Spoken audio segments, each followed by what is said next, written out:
Kung may working permit ka na dito sa Croatia, kailangan mo ba ulit mag-apply ng panibagong working permit dahil sa panibagong law? Ito ang totoo. Official na po na i-publish mga kabayan ang amendment patungkol sa mga Foreigners Act for 2026 dito sa Croatia. And take note, magte-take effect po ito this coming June 4, 2026. And to be honest, marami mga OFWs at even mga foreign workers ang medyo kinakabahan dahil sa panibagong batas na to. Lalo na naiisip nila na pwede maapektuhan ang processing ng kanilang mga permits, application, lalo na ang trabaho.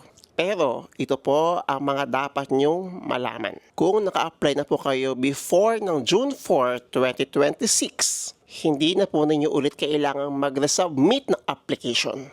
Lahat po ng mga applications na simulan bago mag-June 4, 2026 ay ipaprocess pa rin po under old processing, yung old way. So, kung ongoing po ang processing ng inyong mga papers, hindi po ibig sabihin nun canceled or back to zero ulit.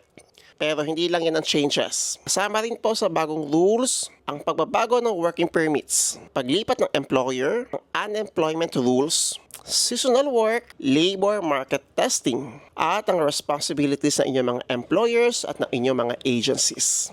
And ito po ang biggest issue. Ito yung pinaka napapaisip ang mga foreign workers. Magkakaroon na po ng Croatian language test para sa mga mag-renew ng kanilang mga working permits. Pero, okay, hindi po ito kaagad ipapatupad. Tandaan nyo guys na even na isabatas na this coming June 4, 2026, ang Croatian language exam po ay magte-take effect naman sa June 4, 2027. So, may almost 1 year pa tayo para makapag-prepare, makapag-aral at makapag-review. Kaya kung nasa Croatia po kayo ngayon or may mga plano kayong pumunta ng Croatia, much better po na kayo ay may idea or somehow familiar sa mga bagong immigration laws dito.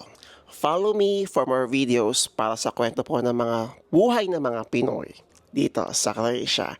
Good luck and see you soon po mga kababayan. Ciao. Kaya yan.